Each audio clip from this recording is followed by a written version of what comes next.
اللہ الرحمن الرحیم۔ ہر طرح کی حمد و ثنا اور تمام تر عظمت و بڑائی صرف اللہ سبحانہ کو زیبا اور لائق ہے، جو سارے جہان کا خالق و مالک، مدبر و متصرف اور منتظم ہے، جو سب پر مہربان، ہر وقت مہربان ہے، جو انصاف کے دن کا مالک بھی ہے۔ اے اللہ، آپ ہی کی ہم سب عبادت کرتے ہیں اور کرتے رہیں گے، اور آپ ہی سے ہم سب مدد مانگتے ہیں اور مانگتے رہیں گے۔ اے اللہ، ہم سب کو اپنی رضا والی جگہ جنت کا سیدھا اور سچا راستہ دکھا کر اس پر چلا دیجئے، یعنی نبیین، صدیقین، شہداء اور صالحین کے راستے پر، جن پر آپ نے اپنا فضل و انعام فرمایا، جو نہ تو یہود کی طرح عملی کوتاہی کی وجہ سے آپ کے غضب اور غصے کی زد میں آئے، اور نہ ہی نصارہ کی طرح علم کی کمی کی بنا پر راستے سے بھٹکے۔ آمین۔ اے اللہ، ہماری اس دعا کو قبول فرما لیجیے۔ درود و سلام نازل ہو تمام انبیاء کرام پر، خصوصاً آخری نبی محمد صلی اللہ علیہ وآلہ وسلم پر، آپ کی آل اور اصحاب پر۔ اما بعد، فاعوذ باللہ من الشیطان الرجیم، بسم اللہ الرحمن الرحیم۔ قاف والقرآن المجید، بل عجبوا ان جاءهم منذر منهم فقال الكافرون هذا شيء عجيب، أإذا متنا وكنا ترابا ذلك رجع بعيد، قد علمنا ما تنقص الأرض منهم وعندنا كتاب حفيظ، بل كذبوا بالحق لما جاءهم فهم في أمر مريج، أفلم ينظروا إلى السماء فوقهم كيف بنيناها وزيناها وما لها من فروج، والأرض مددناها وألقينا فيها رواسي وأنبتنا فيها من كل زوج بهيج، تبصرة وذكرى لكل عبد منيب۔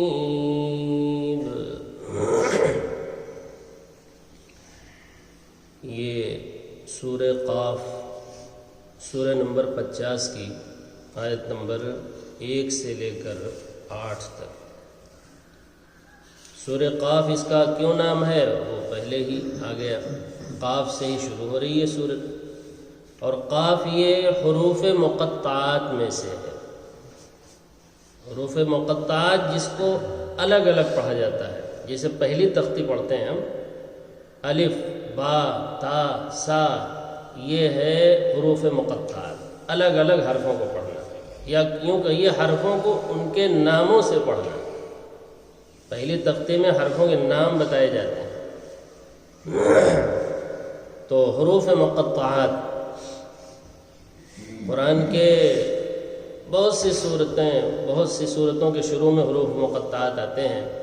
الف لام میم، کاف ہا یا عین صاد، صاد، 3 صورت ہیں جس میں ایک ہی حرف آیا ہے، جیسے یہاں ایک صورت ہے قاف، خالی قاف، اور ایک صورت اور پڑھ چکے ہم، سورہ صاد، صاد والقرآن ذی الذکر۔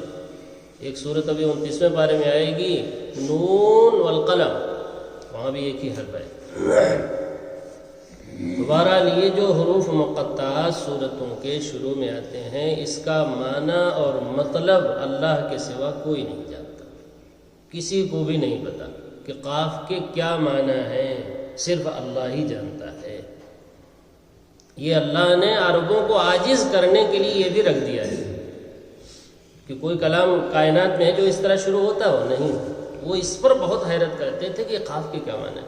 قاف کا معنی تو محمد صلی اللہ علیہ وسلم کو بھی نہیں معلوم، اس لیے کہ آپ کوئی بات چھپانے والے نہیں تھے، ہر بات کو بتا کر گئے۔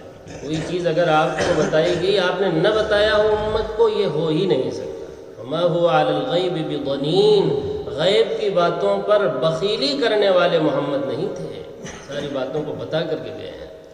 لہذا یہ ہو نہیں سکتا کہ آپ کو قاف کا معنی بتایا گیا ہو اور آپ نے امت کو نہ بتایا ہو۔ اس کا مطلب یہی ہے کہ اس کے معنی اور مطلب کو اللہ کے سوا کوئی جانتا ہی نہیں ہے۔ اچھا بھائی، والقرآن المجید، اس میں بھی کوئی نیا لفظ نہیں ہے، سب ہم سمجھ ہی رہے ہیں۔ مجید مانے بزرگی، قسم ہے، واو قسمیہ ہے، قسم ہے بزرگ، برتر، اعلیٰ اور عرفہ، زبردست کلام کی قسم، اس قرآن کی قسم۔ قرآن اپنا جتنا تعارف کراتا ہے، کائنات میں کوئی کتاب ایسی نہیں ہے جو اپنا تعارف کراتی ہوئی کتاب چلتی ہے۔ ابھی 7 سورتیں گزری ہیں، سورہ حامیم کی 7 سورتیں حامیم کی گزری ہیں، تو 7 سورتوں میں قرآن ہی کا تعارف، 7 سورتوں کی ابتدا ہو رہی تھی کہاں سے؟ قرآن کے تعارف سے۔ ایسے ہی ایک صفحہ بھی نہیں گزرتا کہ قرآن اپنا تعارف شروع کر دیتا ہے۔ یہ اللہ اپنی کتاب کا تعارف اس لیے کراتے ہیں تاکہ لوگ اس کتاب کی طرف متوجہ ہوں، اس کی عظمت کو جانیں اور یہاں آئیں جہاں ہدایت ملے گی۔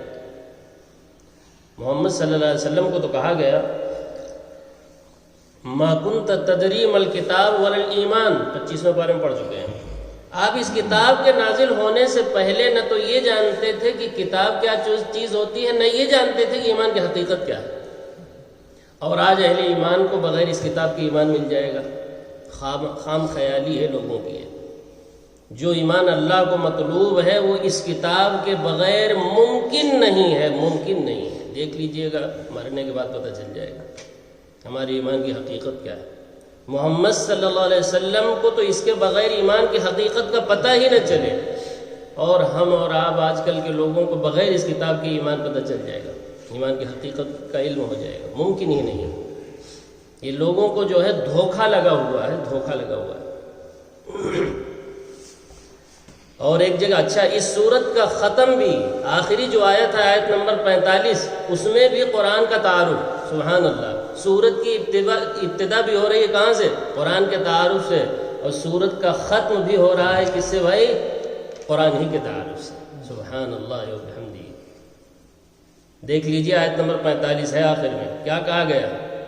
فذکر بالقرآن، اے پیغمبر محمد صلی اللہ علیہ وسلم، اب آپ کا واعظ جو ہوگا وہ قرآن سے ہوا کرے گا۔ آپ جو واعظ کریں گے، تقریر کریں گے، نصیحت کریں گے لوگوں کو، تو کہاں سے کریں گے؟ کس چیز سے کریں گے؟ اور کسی کتاب سے نہیں، وہ اس قرآن سے آپ کریں گے۔ فذکر بالقرآن، واعظ کریں، نصیحت کریں، یاد دلائیں لوگوں کو، کس کے ذریعے سے؟ قرآن کے ذریعے سے نصیحت کریں۔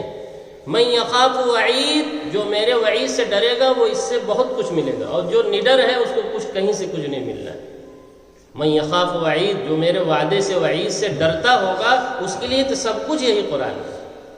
اور باقی جو نڈر ہے وہ چاہے جو کرے اپنی مرضی سے، اس کو کیا کرنا ہے۔ دیکھیے کتنی اہم آیتیں گزر چکی ہیں۔ اصل میں قرآن سے دوری کی وجہ سے ہمیں اس میں مزہ بھی نہیں آتا، اور یہ جو آیت ہے جو بتا رہی ہے قرآن بزرگ ہے، اگر اس کی بزرگی کسی کو سمجھ میں نہیں آ رہی ہے تو وہ اس کی اپنی عقل کا قصور ہے، قرآن کا قصور نہیں ہے۔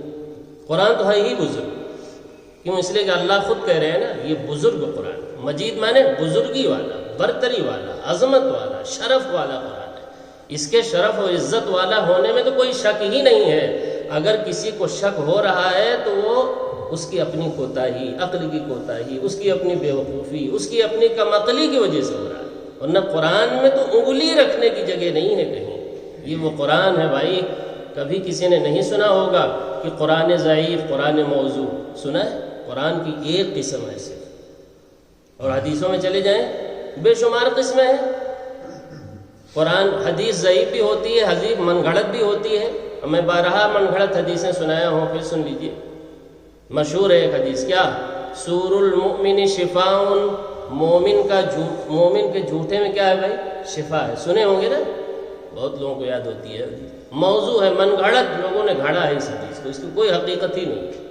حدیثوں میں ساری چیزیں ہیں, وہاں حدیث موضوع بھی ہوگی, من گھڑت بھی ہوگی, حدیث ضعیف بھی ہوگی.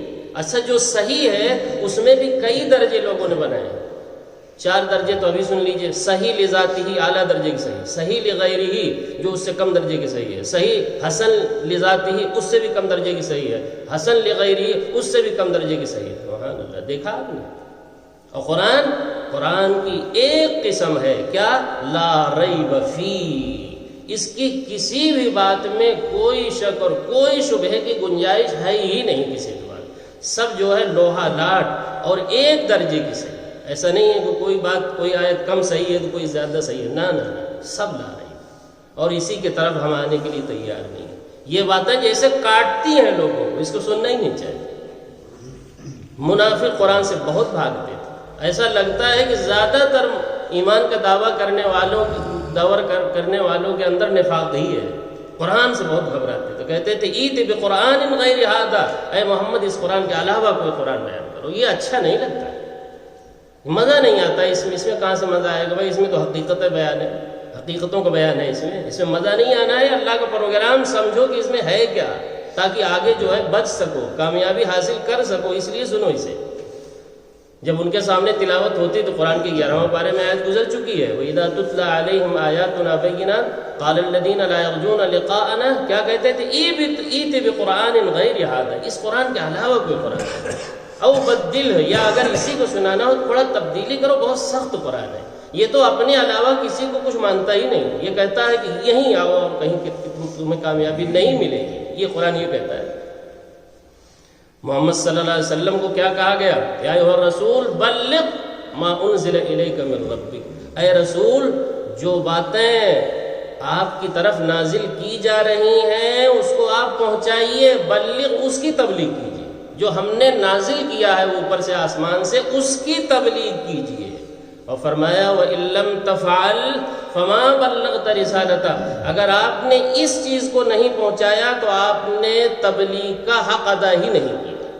سبحان اللہ, ہمیں ایک آیت کا ترجمے کا بھی پتہ نہیں اور ہم صاحب تبلیغ کا حق بھی ادا کر رہے ہیں. سبحان اللہ. محمد صلی اللہ علیہ وسلم کو کیا کہا جا رہا ہے اسی قرآن میں 6 پارے میں سورۃ المائدہ کے اندر, کہ اگر آپ نے اس کتاب کو نہیں پہنچایا اور لوگوں کو اس کتاب سے ہوشیار نہیں کیا, باخبر نہیں کیا, تو آپ نے رسالت کا حق ہی نہیں ادا کیا. رسالت کا حق ادا ہی نہیں کیا اگر اس کتاب کو نہیں پہنچایا.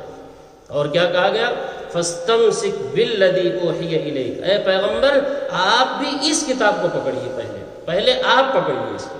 کس کو کہا جا رہا ہے بھائی, ہم اور آپ اس سے آزاد ہیں, ہمیں کوئی مطلب نہیں, ہمیں کوئی مطلب ہی نہیں قرآن سے, ہم تو بس جہاں ہے وہیں رہیں گے. ہم 1 انچ بھی ٹس سے مس ہونے کے لیے اپنی جگہ سے تیار نہیں ہیں, سب کچھ سننے کے باوجود, اور اس قرآن کی طرف آنے کے لیے تیار ہی نہیں ہے کوئی. کیا کہا گیا, فَاسْتَمْسِكْ بِالَّذِي أُوحِيَ إِلَيْكَ, جو قرآن آپ کی طرف وحی کیا جا رہا ہے پہلے آپ اسے مضبوطی سے پکڑیے, پہلے آپ پکڑیے. إِنَّكَ عَلَىٰ صِرَاطٍ مُسْتَقِيمٍ, بے شک پھر آپ سیدھے راستے پر ہوں گے. یہ ٹکڑا مجھ سے چھوٹ جاتا تھا, آج مجھے پھر یاد آ گیا. جب یہ آیت میں سناتا ہوں تو اکثر یہ چھوٹ جاتا تھا. دیکھیے یہ ٹکڑا ہے اس کے بعد, إِنَّكَ عَلَىٰ صِرَاطٍ مُسْتَقِيمٍ, بے شک پھر آپ جو ہے سیدھے راستے پر ہیں. کب, جب اس قرآن کو آپ مضبوطی سے پکڑیں گے تب. اب ہے ہمارے لیے بھاگنے کی کوئی گنجائش, ہم بھاگ سکتے ہیں بھائی عنایتوں سے. ہاں اب یہی ہے کہ بھائی قرآن کو زیادہ نہ بیان کرو ورنہ گمراہ ہو جاؤ گے, جیسے کہ لوگ عام طور سے کہتے ہیں, ان کا نظریہ. بس ٹھیک ہے, آنکھ بند ہونے دیجئے, بند نہیں کھلنے دیجئے, بند ہونا تو نہیں کہتے اسے, آنکھ کھلنے دیجئے. مرنے پر ہی انسان کی آنکھ کھلتی ہے دراصل, اسی وقت پتہ چل جائے گا. فَكَشَفْنَا عَنْكَ غِطَاءَكَ فَبَصَرُكَ الْيَوْمَ حَدِيدٌ, ہم سارے پردوں کو جب ہٹا دیں گے غیب کے, تب لوگوں کو پتہ چل جائے گا کہ حقیقت کیا ہے, ہم کہاں کھڑے ہیں یہ پتہ چلے گا. لیکن وہاں پتہ چلنے سے کوئی فائدہ نہیں. اس وقت جب پتہ چلے گا بھائی تو کوئی فائدہ نہیں ہوگا. فائدہ تو اس وقت ہے ہماری آنکھیں کھل جائیں اور ہم آ جائیں اللہ کی کتاب کی طرف, ادھر ادھر نہ بھاگیں. تو کیا کہا گیا؟ فاستمسک بالذی اوحی الیک انک علی صراط مستقیم. آگے فرمایا وانہ لذکر لک ولقومک، اے پیغمبر یہ قرآن آپ کے لیے بھی نصیحت ہے اور آپ کی پوری قوم پوری امت کے لیے یہی قرآن اب نصیحت ہے. ایک کتاب ہے کائنات میں جو اللہ نے اتارا ہے اور اپنی اصلی صورت میں باقی ہے. وہ کون سی کتاب ہے بھائی؟ ایک کتاب ہے. 2 نہیں، 3 نہیں، 4 نہیں، 10 نہیں، ایک کتاب، ایک اللہ، ایک رسول، ایک کتاب. وَإِنَّهُ لَذِكْرٌ لَكَ وَلِقَوْمِكَ. آگے کا جملہ ذرا یاد کریں. وَسَوْفَ تُسْأَلُونَ. اور ہر ایک سے اس کتاب کے بارے میں پوچھا جائے گا کہ تم نے اس کو کتنا سمجھا، کتنا عمل کیا اس کتاب پر. ان السمع والبصر والفؤاد کل اولئک کان عنہ مسئولا. ہم کان، آنکھ، دل و دماغ کے بارے میں ہر ایک سے سوال کریں گے کہ اس کو اس کتاب میں کتنا لگایا تھا. وسوف تسألون. لہذا جواب دینے کے لیے بھائی تیار ہو جائیں. سوچ لیں جواب کہ ہم کیا جواب دیں گے. تو میں یہ کہہ رہا تھا کہ بے شمار آیتیں ہیں جس میں اللہ تعالیٰ بھائی قرآن کا تعارف کرتے ہیں تاکہ انسان اس قرآن کی عظمت کو سمجھے اور اللہ کی اس کتاب کی طرف آئے. فرمایا والقرآن المجید، قسم ہے بزرگی والے قرآن کی. تو یہ لوگ قرآن کا تو ان کے پاس کوئی جواب ہی نہیں ہے. بھائی عربوں کو چیلنج کیا گیا تھا نا، کیا کہ اگر تم کہتے ہو کہ یہ محمد کا کلام ہے، اللہ کا کلام نہیں، محمد کا کلام ہے، تو ٹھیک ہے تم بھی کلام پھر کر سکتے ہو. اگر محمد کلام کر سکتے ہیں، کوئی وہ انسان ہے نا، تو تم بھی کر سکتے ہو. لاؤ اس جیسی کتاب. قل لئن اجتمعت الانس والجن على ان يأتوا بمثل هذا القرآن لا يأتون بمثله ولو كان بعضهم لبعض ظهيرا. اگر سارے انسان و جنات جمع ہو جائیں اس جیسی کتاب لانے کے لیے تو اس جیسی کتاب نہیں لا سکتے. اللہ نے فیصلہ سنا دیا، فیصلہ بھی سنا دیا کہ نہیں لا سکتے. ہاں اگر محمد کا کلام ہوتا تو تم لا سکتے تھے، وہ کلام کر سکتے ہیں، تم کیوں نہیں کر سکتے؟ تم تو ان سے زیادہ فصیح و بلیغ ہو، ان سے بہتر کلام کر سکتے ہیں. لیکن یہ کلام محمد کا نہیں ہے. محمد پر نازل ضرور ہوا ہے لیکن ان کا اپنا کلام نہیں. ایک لفظ بھی، ایک ٹکڑا بھی محمد صلی اللہ علیہ وسلم کا نہیں ہے. ایک جگہ تو ایسی دھمکی دی کہ اے پیغمبر اگر اس میں آپ اپنی بات، ایک بات بھی اگر اس میں آپ اپنی ملا کر پیش کرتے تو ہم آپ کے شہ رب کو کاٹ ڈالتے. یہ قرآن ہی میں ہے. لقطعنا منہ الوتین، یہ قرآن میں مضمون. یہ پورا کا پورا جو ہے از اول تا آخر کس کا کلام ہے بھائی؟ یہ اللہ کا کلام ہے. اس میں کسی انسانی کلام کی ملاوٹ نہیں ہے، خالص اللہ کا کلام ہے. تو فرمایا کہ ٹھیک ہے اگر محمد کلام کر سکتے ہیں، کہتے ہو یہ کلام محمد کا ہے، تو تم بھی لا سکتے ہو. لاؤ قرآن جیسی کتاب. ظاہر سی بات ہے نہیں لا سکے. بہت چیلنج قبول کرنے والے میدان میں بھی آئے لیکن نہیں لا سکتے. قرآن نے جبکہ اپنے چیلنج کو بہت ہلکا کیا، کہا نہیں چلو اگر پورا قرآن نہیں لا سکتے تو کتنا لے آؤ؟ 10 سورت. کتنا لے آؤ؟ خالی 10 سورت لاؤ قرآن جیسی. وہ بھی چیلنج قبول نہیں.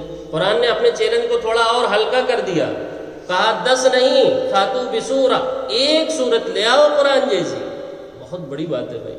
یہ قرآن، یہ باتیں کیوں قرآن بیان کرتا؟ تاکہ ہم قرآن کی طرف آئیں، اپنا رخ اس مرکز ہدایت کی طرف کریں. مرکز ہدایت کون ہے بھائی؟ مرکز ہدایت قرآن ہے. بہت ستھری بات ہے، کوئی لگی لپٹی بات نہیں ہو رہی کہ کسی کی سمجھ میں نہ آ رہی ہوا کیا کہا جا رہا ہے. مرکز ہدایت، پاور ہاؤس ہدایت کا یہی قرآن ہے بھائی. اس سے جڑیے. یہ پیغمبر کا قائم مقام ہے. اس وقت اللہ تعالیٰ نے نبیوں کے سلسلے کو کیوں بند کیا؟ سوال ہے اسی قرآن کی وجہ سے. اس کو ایسا اللہ نے اب لاک کر دیا ہے کہ نہ اس میں سے کچھ اب نکل سکتا ہے، نہ اس میں کوئی چیز اب داخل ہو سکتی ہے. یہی ہدایت کے لیے قرآن ہے. جو جتنا اس سے جڑا ہوا ہے اتنا ہی وہ ہدایت پر ہے. جتنا وہ قرآن سے ہدایت لے رہا ہے اتنا ہی وہ ہدایت پر ہے، اتنا ہی وہ اللہ سے قریب ہے جتنا اس قرآن سے قریب. بہت صاف بات ہے. جتنا اس قرآن سے قریب ہے اتنا ہی کس سے قریب ہے بھائی؟ اللہ سے قریب ہے، اتنا ہی وہ ہدایت سے بھی قریب ہے. اور جو جتنا دور ہے اتنا ہی وہ اللہ سے دور ہے، ہدایت سے دور ہے.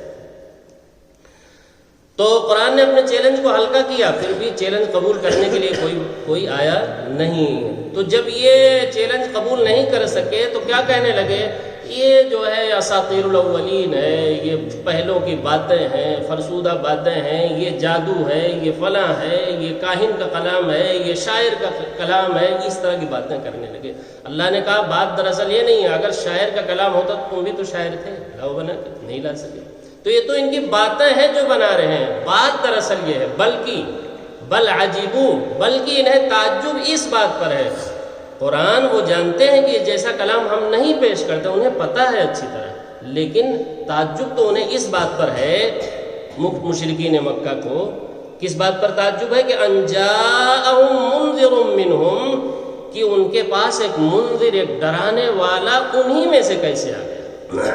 ڈرانے والا کیسا ہونا چاہیے؟ ان کے اپنے کہنے کے مطابق ایسا ہونا چاہیے تھا ڈرانے والا جو نہ کھاتا ہو، نہ پیتا ہو، نہ بازار میں چلتا ہو، فرشتہ ہو۔ محمد صلی اللہ علیہ وسلم کیا تھے بھائی؟ بشر تھے۔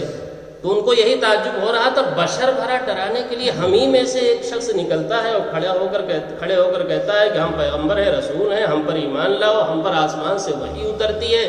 یہ بات ماننے کے لیے تیار نہیں تھے، اس پر تعجب تھا۔ بل عجبوا ان جاءہم، بلکہ انہیں تعجب اس بات پر ہونے لگا، ان جاءہم، جاء کے معنی آنے، اردو کے معنی جاء کے معنی جانے کے ہیں اردو میں، اور عربی میں جا معنی آنے کے ہیں، الٹا ہے۔ جاءہم منذر منہم، آ گیا ان کے پاس ایک منذر، ایک ڈرانے والا، منہم، انہی میں سے۔ تو فقال الکافرون، تو کافر لوگ کیا کہنے لگے؟ ھذا شیء عجیب، یہ تو عجیب بات ہے، ہم ہی میں سے ایک شخص نبوت کا دعویٰ کرتا ہے، اور یہ کہ ہم پر آسمان سے وحی اترتی ہے، کتاب اترتی ہے، اللہ سے ہمارا کنیکشن ہے، جبریل آتا ہے، یہ ماننے کے لیے تیار ہے۔ 18واں پارے میں گزر چکا ہے۔ وقالوا ما لهذا الرسول، کہنے لگے یہ کیسا رسول ہے، یأکل الطعام ویمشی فی الاسواق، یہ کھانا کھاتا ہے اور بازار میں سودا سلف لینے کے لیے وہاں جاتا ہے، سامان خریدتا ہے، کیسا رسول ہے؟ یأکل الطعام ویمشی فی الاسواق لولا انزل الیہ ملک فیکون معه نذیرا، اگر یہ رسول ہے تو اس کے ساتھ فرشتہ کیوں نہیں اترا؟ بھائی کوئی اپنا نمائندہ بھیجتا ہے یہیں کا بادشاہ، تو اس کے ساتھ کتنا کر و فر ہوتا ہے کہ نہیں، نہ جانے کتنے باڈی گارڈ لگے ہوئے ہوتے ہیں، آگے پیچھے فورس لگی ہوئی ہے، تمام چیزیں ہیں۔ یہ رسول ہیں اللہ کے، اور ان کے ساتھ ایک فرشتہ بھی نہیں ان کی حفاظت کرنے کے لیے۔ یہی تو امتحان ہے بھائی، رسول پر ایمان لانا بھی کیا ہے؟ غیب میں سے ہے، رسالت اس کی کیا ہے؟ وہ ایک غیبی چیز ہے۔ فقال الکافرون ھذا شیء عجیب، تو کافر کیا کہنے لگے؟ ھذا شیء عجیب، یہ تو عجیب بات ہے کہ رسول ہم ہی میں سے اٹھا اور دعویٰ کر دیا رسالت کا۔ اچھا، دوسری تعجب کی چیز کیا تھی ان کے نزدیک؟ جو محمد صلی اللہ علیہ وسلم جو دعوت پیش کرتے تھے، ان کی دعوت پر بھی تعجب، خود ان پر بھی تعجب، ان کی رسالت پر بھی تعجب، اور ان کی دعوت پر بھی تعجب۔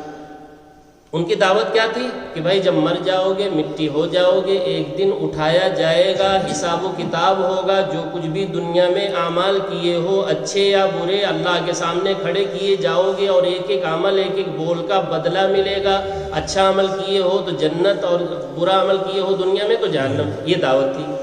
اس پر بھی تعجب تھا کہ اذا متنا، جب ہم مر جائیں گے، وکنا ترابا، اور جب ہم مٹی ہو جائیں گے تو ہم دوبارہ لوٹائے جائیں گے، اس پر بھی تعجب تھا۔ اسے ماننے کے لیے وہ تیار نہیں۔ ذالک رجع بعید، کہتے تھے یہ تو بہت دور کی کوڑی لا رہے ہو، بہت دور کا لوٹنا ہے، یہ کہاں ممکن ہے، بہت دور کی بات کر رہے ہو، یہ کیا باتیں ہیں؟ ترقی کی باتیں نہیں کرتے، نہ جانے کہاں کی باتیں محمد نے شروع کر دیا ہے۔ ہم لوگ بھی تو ایسے ہی سوچتے ہیں بھائی، نہ جانے کہاں کی باتیں ہو رہی ہیں، دین کی بات نہیں کرتے۔ بھائی یہی دین ہے جو بیان ہو رہا ہے، بھائی یہی دین ہے۔ ذالک رجع بعید، یہ بہت دور کی بات، رجع مانے لوٹنا، بعید مانے دور، بہت دور کا لوٹنا ہے، یہ کہاں ہو سکتا ہے؟ دیکھا جائے گا، جس کو ہم لوگ کیا کہتے ہیں؟ ارے دیکھا جائے گا، کون دیکھا ہے؟ ہم لوگ بھی یہی باتیں کہتے ہیں، الفاظ بدلے ہوئے ہیں، باتیں وہی کہتے ہیں جو وہ کہہ رہے تھے۔ ہم لوگ کیا کہتے ہیں؟ اسی کا ترجمہ ہم لوگ بھی کرتے ہیں، جب سمجھاؤ کہ آخرت ہے میاں، آگے جو ہے حساب و کتاب ہے، جزا اور سزا ہے، تو کیا کہتے تھے بھائی؟ تو کیا کہتے ہیں لوگ؟ کہتے ہیں کون دیکھا ہے؟ کون دیکھا ہے کا مطلب یہی ہے ذالک رجع بعید، وہ کیا کہتے ہیں؟ بہت دور کی بات کر رہے ہیں۔ اللہ تعالیٰ کا علم سنیے، بہت اہم بات ہے، بہت اہم آیت۔ فرمایا قد علمنا ما تنقص الارض منهم، سچائی یہ ہے کہ ہم جانتے ہیں، ہمیں علم ہے، ہم نے جان لیا ہے ما تنقص الارض منہم، انسانوں میں سے زمین جو جو کھاتی ہے، کم کرتی ہے، ان کے خون کو کس ٹکڑے نے چوس لیا ہے، اور ان کے اعضاء کہاں بکھرے ہوئے ہیں، ہڈیاں بوسیدہ ہو کر چورا چورا ہو کر کہاں کہاں بکھری ہیں کائنات میں، اللہ کہتے ہیں سب ہمارے علم میں ہے، خالی ایک آرڈر کریں گے ساری کائنات سے تمہارے اجزاء جہاں بھی بکھرے ہوئے ہوں گے ہر انسان کے سب ہم جمع کر لیں گے۔ ہمیں یہی قدرت تو اصل دکھانا ہے، ہمیں اپنی جو آخرت لانے کا جو مقصد ہے یہی قدرت دکھانا ہے کہ آدم علیہ السلام سے لے کر آخری انسان تک کیسے مرے سڑے گلے نہ جنے کہاں کہاں ان کے اجزاء چلے گئے دنیا میں۔ ذرا سوچو کہ ہم کتنے علم والے ہیں، کتنے قدرت والے ہیں، فل پاور قدرت والے، کہ پورے انسانوں کے اجزاء کو اکٹھا کر کے ہم نے ایک آواز میں فَإِنَّمَا هِيَ زَجْرَةٌ وَاحِدَةٌ، خالی ایک ڈانٹ ہوگی جس کے بنا پر سارے لوگ میدان میں نظر آئیں گے۔ فَإِذَا هُمْ بِالسَّاهِرَةِ، دوسرے لمحہ کہاں نظر آئیں گے؟ سب کے سب میدان میں نظر آئیں گے، میدان حشر میں۔ ہم اپنی طاقت ہی تو اصل دکھانا چاہتے ہیں۔ اللہ اکبر۔ اللہ نے یہ بھی بتایا کہ مرنے کے بعد سب ریزہ ریزہ ہو جاؤ گے، تم کوئی نہیں بچے گا۔ قرآن جو بیان کرتا ہے وہ یہی کچھ بیان کرتا ہے۔ قد علمنا، یہ حقیقت ہے کہ ہم جانتے ہیں، ہم نے جان لیا ہے ما تنقص مانے نقص، جو بھی کمی کرتی ہے زمین، منہم ان کے اجزاء میں سے، جو بھی جہاں بھی ان کے اجزاء بکھرتے ہیں جس شکل میں بھی ہوں گے ہم سب کو ہی جمع کر لینے پر قادر ہے، اور ہمیں سب علم ہے۔ دو ہی چیزیں اصل ہیں، ایک علم، دوسرے قدرت۔ اللہ کے پاس علم بھی کامل ہے اور قدرت بھی کامل ہے۔ وعندنا، اور اتنا ہی نہیں، وعندنا کتاب حفیظ، ہمارے پاس حفاظت کرنے والی ایک کتاب بھی موجود، ہمارے علم میں تو ہے ہی ہے، لوح محفوظ جسے کہتے ہیں، اس میں ایک ایک باتیں تمہارے متعلق ہم نے پہلے ہی درج کر دیا ہے، تمہیں بھیجنے سے پہلے ہی ہم نے درج کر دیا ہے کہ تم دنیا میں جاؤ گے تو کیا کھاؤ گے، کیا پیو گے، کیا بولو گے، کیا عمل کرو گے، ہم اپنے علم کے اعتبار سے سب پہلے ہی لکھ دیے ہیں۔ اور پھر جب مرو گے تو تمہارے اجزاء کہاں کہاں جائیں گے، کہاں کہاں اڑیں گے، ہم نے سب کتاب کے اندر پہلے ہی سے درج کر دیا۔ ہم ایسے کامل علم والے ہیں، سبحان اللہ وبحمدہ، یہ اللہ کا علم ہے بھائی۔ وعندنا کتاب حفیظ، اللہ تعالیٰ نے کہا انہوں نے تعجب ہی نہیں کیا آخرت پر، بل کذبوا، بلکہ جھٹلا بھی دیا۔ نبی کی بات کو کیا کر دیا لوگوں نے؟ جھٹلا بھی دیا، خالی تعجب ہی نہیں کیا، بل کذبوا بالحق، بلکہ حق کو جھٹلا دیا۔ حق سے مراد ہے قرآن، حق سے مراد کیا ہے؟ قرآن۔ اس قرآن کو کیا کر دیا لوگوں نے؟ جھٹلا دیا۔ یہ ہم سے بھی خطاب ہو رہا ہے بھائی، قرآن کو کیا کر دیا ہے لوگوں نے؟ جھٹلا دیا ہے، چاہے وہ قولاً جھٹلائیں چاہے وہ عملاً جھٹلائیں۔ ہم لوگ عملی اعتبار سے اسے جھٹلاتے ہیں، ہم اس کے قریب نہیں آتے، اس کو جاننا نہیں چاہتے، اس سے دور ہیں، یہی ہے جھٹلانا۔ بل کذبوا، بلکہ انہوں نے کیا کیا؟ حق کو جھٹلا دیا، سچائی کو جھٹلا دیا، آخرت کو جھٹلا دیا، رسول کی رسالت کو جھٹلا دیا، قرآن کی اور باتوں کو جھٹلا دیا، اللہ کے پروگرام کو جھٹلا دیا، توحید کو بھی جھٹلا دیا۔ بل کذبوا بالحق، حق میں سب آ گیا۔ قرآن جب کہہ دیا نا تو اس میں ساری ہی باتیں آ گئی، جتنی بھی باتیں قرآن میں ہیں۔ بل کذبوا بالحق لما جاءہم، جب ان کے پاس وہ حق آ گیا تب انہوں نے اس کو جھٹلا دیا۔